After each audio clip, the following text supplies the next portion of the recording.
क्या गांधी ने भगत सिंह को धोखा दिया? ये सिर्फ एक सवाल नहीं है, ये एक एहसास है, एक गुस्सा है जो दशकों से, आप कह सकते हैं, हमारे जहन में उबलता रहा है। लेकिन आज हम इस सवाल को थोड़ा थोड़ा अलग ढंग से देखेंगे। हमारे पास जो दस्तावेज हैं, जो विश्लेषण हैं, उनके आधार पर हम सिर्फ ये नहीं पूछेंगे कि क्या हुआ, हम ये समझने की कोशिश करेंगे कि जो हुआ वो क्यों हुआ। क्या वो एक नैतिक विफलता थी, एक सोचा समझा राजनीतिक बलिदान, या फिर एक आंदोलन को बचाने की एक बेहद क्रूर मजबूरी? और ये फर्क करना बहुत जरूरी है, क्योंकि इस कहानी को समझने के लिए हमें उस समय में, उस माहौल में लौटना होगा। साल था 1931, मार्च का महीना। हवा में एक अजीब सी बेचैनी थी। एक तरफ देश में सविनय अवज्ञा आंदोलन, मतलब सिविल डिसोबीडियंस मूवमेंट, अपने चरम पर था। लाखों लोग जेलों में थे। और दूसरी तरफ पूरे देश की नजरें लाहौर सेंट्रल जेल पर टिकी थीं, जहां भगत सिंह, राजगुरु और सुखदेव अपनी फांसी का इंतजार कर रहे थे। और इसी तनाव के बीच 5 मार्च 1931 को वायसराय के महल में गांधी और लॉर्ड इरविन के बीच एक समझौते पर दस्तखत होते हैं, भगत सिंह की फांसी से ठीक 18 दिन पहले। चलिए आज इसी समझौते की परतें खोलते हैं और समझने की कोशिश करते हैं कि उस बंद कमरे में असल में दांव पर क्या लगा था। तो सबसे पहले ये गांधी इरविन पैक्ट आखिर था क्या? जब गांधी उस बातचीत की मेज पर बैठे तो उन्होंने क्या मांगा और अंग्रेजों ने उन्हें क्या दिया? देखिए, ये समझौता सविनय अवज्ञा आंदोलन को खत्म करने के लिए एक तरह की, कह सकते हैं, शांति वार्ता थी। और अगर आप इसकी शर्तों को देखें तो कांग्रेस के नजरिए से ये एक बहुत बड़ी जीत थी। पहली और सबसे बड़ी बात थी राजनीतिक कैदियों की रिहाई। राजनीतिक कैदियों की रिहाई, इसका मतलब क्या था? सिर्फ एक लाइन नहीं, असल जिंदगी में इसका क्या असर पड़ना था? इसका मतलब था कि 60,000 से ज्यादा परिवार, जिनके बेटे, पति, भाई महीनों से जेल में बंद थे, वो अपने लोगों से दोबारा मिल सकते थे। आंदोलन की जो रीढ़ की हड्डी थी वो आजाद होने वाली थी। अच्छा। दूसरी बड़ी जीत थी नमक कानून का हटना। आप सोचें, एक गरीब किसान जो अब तक अंग्रेजों को टैक्स देता था, अब वो अपने परिवार के लिए खुद नमक बना सकता था। ये सिर्फ आर्थिक नहीं, ये एक प्रतीकात्मक जीत थी, बहुत बड़ी। बिल्कुल। इसके अलावा कांग्रेस पर से सारे प्रतिबंध हटा लिए गए, प्रेस की आजादी वापस मिली। एक तरह से ब्रिटिश सरकार पहली बार कांग्रेस को एक बराबर की राजनीतिक शक्ति मानकर बात कर रही थी। ये तो सच में बहुत बड़ी जीतें लगती हैं। ऐसा लगता है कि आंदोलन ने अपने लगभग सभी लक्ष्य हासिल कर लिए थे। तो फिर इतना बड़ा विवाद क्यों खड़ा हुआ? वो कौन सी एक चीज थी जो इस पूरी जीत पर भारी पड़ गई? वो एक चीज थी, वो मांग जो नहीं मानी गई, भगत सिंह, राजगुरु और सुखदेव की फांसी को उम्र कैद में बदलना। यही इस समझौते का सबसे बड़ा और आज तक का सबसे विवादास्पद पहलू बन गया। बाकी सब कुछ जो हासिल हुआ वो इस एक नाकामी के शोर में, कह सकते हैं, दब गया। तो यहां सबसे बड़ा सवाल उठता है कि गांधी ने कोशिश ही नहीं की, या उनकी कोशिश में कोई कमी रह गई थी? कोशिश तो हुई, लेकिन हमें ये समझना होगा कि वो कोशिश किस तरह की थी। वो एक औपचारिक समझौते की शर्त वाली कोशिश नहीं थी। गांधी ने इसे पैक्ट का हिस्सा नहीं बनाया। उन्होंने इरविन को निजी तौर पर पत्र लिखे, मुलाकातों में मानवता की दुहाई दी। उन्होंने एक नैतिक आग्रह किया कि अगर आप इन नौजवानों की जान बख्श देंगे तो देश में शांति का माहौल बनेगा। लेकिन एक नैतिक आग्रह, क्या ये काफी था? हम उस गांधी की बात कर रहे हैं जिनके एक आह्वान पर देश रुक जाता था।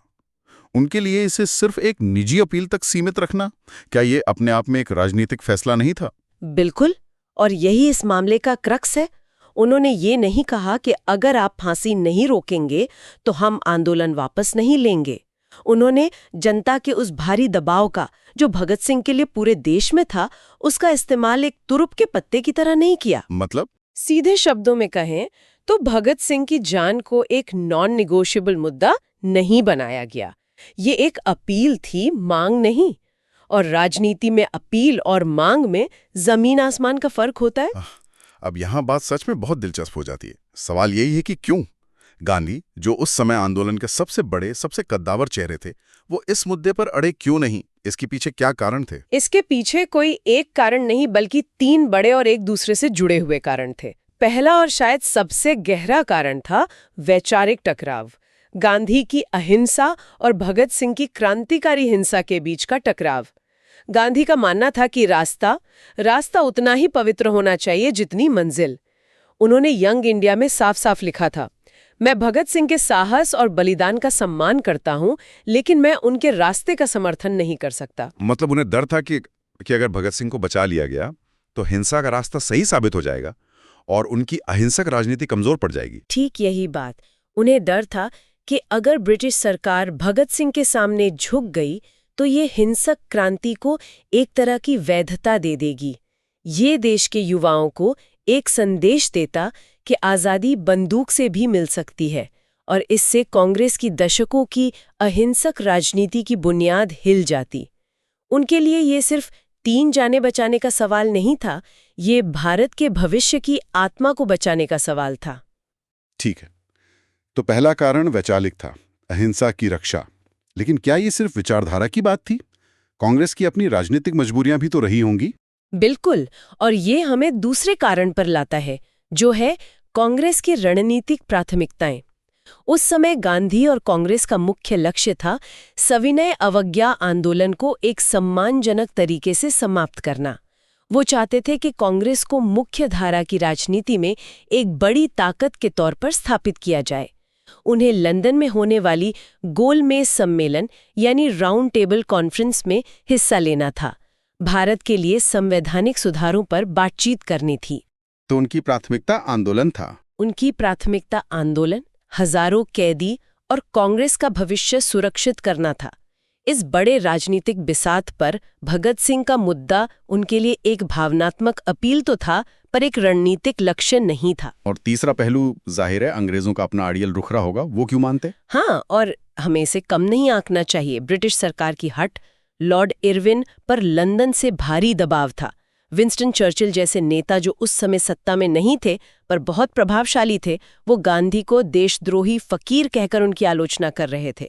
ऐसे में भगत सिंह जैसे क्रांतिकारियों को माफ करना, जिन्होंने एक ब्रिटिश पुलिस अफसर को मारा था, उसे ब्रिटिश साम्राज्य की कमजोरी का प्रतीक माना जाता।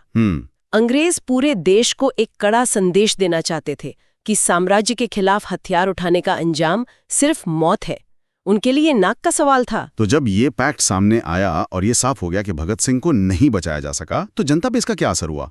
लोगों की प्रतिक्रिया क्या थी? प्रतिक्रिया बहुत ज्यादा तीव्र और गुस्से से भरी थी। पूरे भारत में विरोध प्रदर्शन हुए, लेकिन इसका सबसे नाटकीय रूप तब देखने को मिला जब गांधी पैक्ट के कुछ हफ्तों बाद कांग्रेस के कराची अधिवेशन में हिस्सा लेने पहुंचे। मैंने सुना है कि वहां उन्हें काले झंडे दिखाए गए थे। सिर्फ काले झंडे नहीं, किस्सा मशहूर है कि जब गांधी ट्रेन से उतरे तो नौजवानों के एक समूह ने, जो नौजवान भारत सभा से जुड़े थे, उन्हें काले झंडे दिखाए और गांधी वापस जाओ के नारे लगाए। हद तो तब हो गई जब उन्होंने गांधी को काले फूलों से बनी माला पहनाने की कोशिश की। पोस्टर लगे थे जिन पे लिखा था गांधीवाद का नाश हो। गुस्सा सिर्फ नारों में नहीं था, वो बहुत व्यक्तिगत और गहरा हो गया था।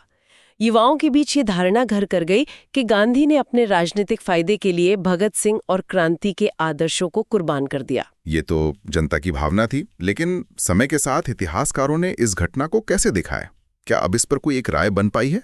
नहीं, इस पर आज भी इतिहासकारों में तीखे मतभेद हैं। मोटे तौर पर 3-4 तरह के विचार हैं। वामपंथी इतिहासकारों का एक धड़ा मानता है कि गांधी ने जानबूझकर भगत सिंह का बलिदान दिया। जानबूझकर? उनका तर्क क्या है? उनका तर्क है कि भगत सिंह की बढ़ती लोकप्रियता और उनका समाजवादी विचार कांग्रेस की मध्यम वर्गीय राजनीति के लिए एक खतरा बन सकता था। अच्छा। और दूसरी तरफ जो राष्ट्रवादी इतिहासकार हैं, उनका पक्ष है कि गांधी ने अपनी तरफ से पूरी कोशिश की, लेकिन वो असफल रहे क्योंकि ब्रिटिश सरकार किसी भी कीमत पर मानने को तैयार नहीं थी। वो इसे गांधी की मजबूरी मानते हैं। फिर एक यथार्थवादी या रियलिस्ट स्कूल है जो कहता है कि नतीजा तो पहले से ही तय था, गांधी के पास असल में कोई विकल्प था ही नहीं। तो क्या दशकों की इस बहस के बाद आज कोई आम सहमति जैसी चीज बनी है? हाँ, आज ज्यादातर आधुनिक और निष्पक्ष इतिहासकार इस बात पर सहमत हैं कि गांधी ने उतना जोरदार दबाव नहीं बनाया जितना वो बना सकते थे। वो इसे एक नैतिक विफलता या मॉरल फेलियर के तौर पर देखते हैं। उनका मानना है कि गांधी चाहते तो आंदोलन को दांव पर लगाकर इस मुद्दे पर अड़ सकते थे, लेकिन उन्होंने ऐसा नहीं करने का फैसला किया। और यही क्यों हमें इस कहानी के सबसे गहरी परत तक ले जाता है। एक मिनट, ये तो पूरी तस्वीर ही बदल देता है। अब तक हम बात कर रहे थे कि गांधी ने क्या चुना, लेकिन अब हम इस सवाल पर आ रहे हैं कि क्या उनके पास वाकई चुनने की आजादी थी? आप उनकी कमजोर होती राजनीतिक स्थिति की बात कर रही हैं? हाँ, और ये इस कहानी का वो पहलू है जिसे अक्सर नजरअंदाज कर दिया जाता है। हम 1930-31 के गांधी को एक ऐसे अजेय नेता के तौर पर देखते हैं जिनके एक इशारे पर देश उठ खड़ा होता था। ये सच था, लेकिन अधूरा सच। 1931 की शुरुआत तक गांधी बातचीत की मेज पर एक विजेता की तरह नहीं, बल्कि सर्वाइवल मोड में थे। ऐसा क्यों? आंदोलन तो जोरों पर था। कागजों पर हाँ, लेकिन जमीन पर स्थिति बदल रही थी। सविनय अवज्ञा आंदोलन को चलते हुए 1 साल से ज्यादा हो गया था। आप सोचिए, इतने लंबे आंदोलन को बनाए रखना कितना मुश्किल होता है। लोगों में थकान आ रही थी, व्यापार ठप था, किसानों की आर्थिक हालत बिगड़ रही थी, और सबसे बड़ी बात, अंग्रेजों का दमन बहुत क्रूर हो गया था। 60,000 से ज्यादा कांग्रेसी कार्यकर्ता जेल में थे। आंदोलन अपनी ऊर्जा खो रहा था। गांधी को डर था कि अगर जल्द ही कोई सम्मानजनक समझौता नहीं हुआ तो आंदोलन अपने आप बिखर जाएगा और सारी मेहनत पर पानी फिर जाएगा। इसे समझने के लिए कोई उदाहरण दे सकती हैं? जरूर। जन आंदोलन को एक स्प्रिंट दौड़ की तरह समझिए।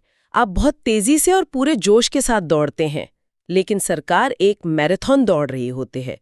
उसके पास सिस्टम है, पैसा है, पुलिस है, और सबसे बड़ी बात वक्त है।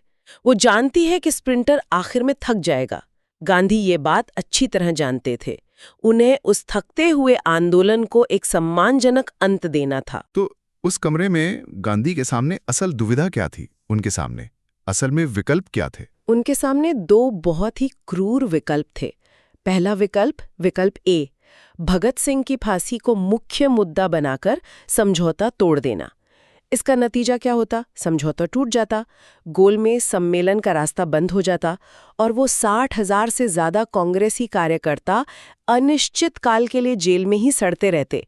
आंदोलन जो पहले ही थक रहा था, शायद बेइज्जती के साथ खत्म हो जाता। और दूसरा विकल्प? विकल्प बी था भगत सिंह के मुद्दे पर पीछे हटना और जो मिल रहा है उसे स्वीकार करना, यानी उन हजारों कैदियों की रिहाई, प्रेस की स्वतंत्रता, नमक कानून का हटना और कांग्रेस को एक वैध राजनीतिक ताकत के तौर पर बचाना।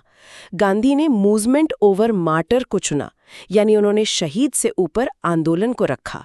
ये एक राजनीतिक रूप से शायद तर्कसंगत, लेकिन नैतिक रूप से बेहद मुश्किल और विवादास्पद चुनाव था। तो इस नजरिए से देखें तो गांधी ने भगत सिंह को इसलिए नहीं छोड़ा क्योंकि वो एक हिंसक क्रांतिकारी थे, बल्कि इसलिए छोड़ा क्योंकि उस मेज पर उनके पास मोलभाव करने की शक्ति यानी बार्गेनिंग पावर लगभग खत्म हो चुकी थी। ठीक यही बात।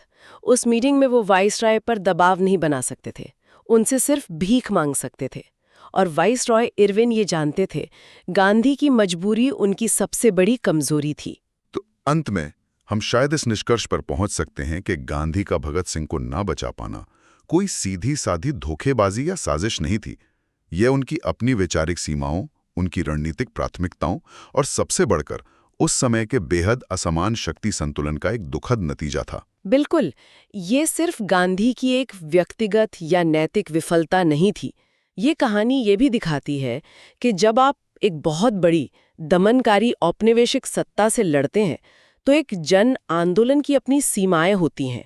कभी कभी आपके हाथ इतने बंधे होते हैं कि आपको ऐसे फैसले लेने पड़ते हैं जो दशकों तक आपका पीछा नहीं छोड़ते। ये एक बहुत ही गंभीर और जरूरी बात है। हाँ, क्योंकि ये चर्चा अक्सर गांधी के चुनाव के सही या गलत होने पर अटक जाती है, लेकिन ये घटना हमें एक ज्यादा बड़ा और सार्वभौमिक सवाल सोचने पर मजबूर करती है। जब भी कोई जन आंदोलन एक विशाल दमनकारी सत्ता के सामने खड़ा होता है तो उसके नेताओं को कैसे क्रूर और अलोकप्रिय रणनीतिक चुनाव करने पड़ते हैं। ये सिर्फ एक व्यक्ति के फैसले की कहानी नहीं है, ये सत्ता के खिलाफ प्रतिरोध की राजनीति की अपनी सीमाओं और मजबूरियों की भी कहानी है।